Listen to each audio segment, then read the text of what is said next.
Saya akan mewawancarai sendiri tentang bisnis saya sendiri. Saya punya usaha, modal usaha sendiri. Tentang ide usaha bisnis saya sendiri itu, dulu saya pernah usaha tentang bisnis cemilan.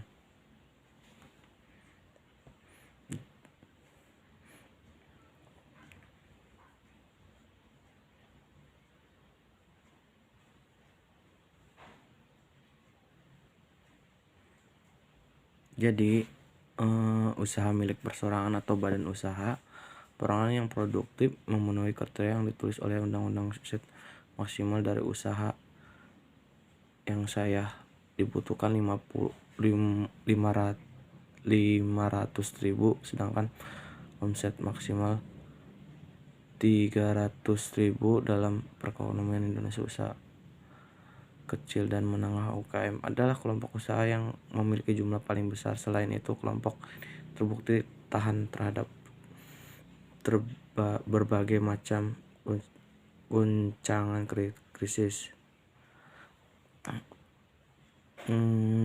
Usaha yang juga dijalankan oleh perorangan badan usaha yang bukan bagiannya usaha menengah atau usaha besar. Asetnya berkisar antara 5 juta sampai 500 aset dengan omset 30 juta sampai 25 juta. Melihat dari perbedaan definisi antara UKM dan UKM berdasarkan undang-undang yang berlaku di Indonesia atau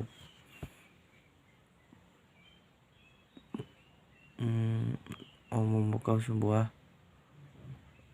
UKM alias usaha kecil menengah, saya harus memiliki modal setidaknya 50 juta rupiah. Sedangkan apabila mau membuka UKM atau usaha mikro kecil menengah, saya membutuhkan modal awal sekitar 300 juta rupiah.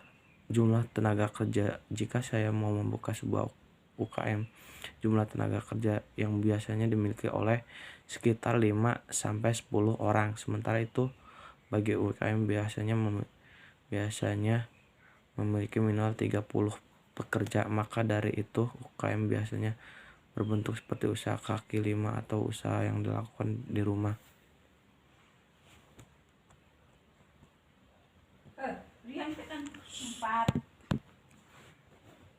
Untuk di pandemi ini, usaha pembuatan masker kain. Selama pandemi ini, masker adalah salah satu barang yang harus digunakan dan banyak dicari oleh sembarang. Ketika masker satu kali pakai sudah sulit dicari, orang berbondong-bondong mencari masker kain sebagai pengganti.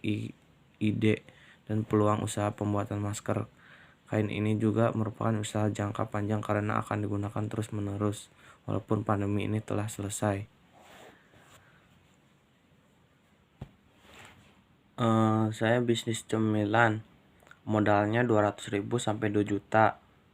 Nah, saya tuh berjualan cemilan cocok dijadikan bisnis sampingan. Saya sering kuliah sambil kerja, bisnis lah gitu. Sistemnya kami menawarkan ke media sosial produk yang bisa saya beli di produsen atau penjual partai besar. Dari pesanan yang masuk, saya bisa perkiraan jenis camilannya mana yang bisa kamu beli untuk tahap pertama berjualan. Setelah itu saya kemas ulang dengan cemilan-cemilan itu untuk kemudian saya jual ke pelanggan. Nah, produk yang tidak terjual saya juga kemas ulang dan saya tawarkan melalui media sosial dan ke teman-teman juga. Atau bisa juga saya bawa produknya ke tempat kerja atau kampus. Saya pajang deh tuh produk cemilan di atas meja kantor atau kelas di kampus ke teman-teman. Barangkali ada yang menarik atau minat dan membelinya juga. Terima kasih juga atas wawancara saya kali ini tentang tugas kewirausahaan.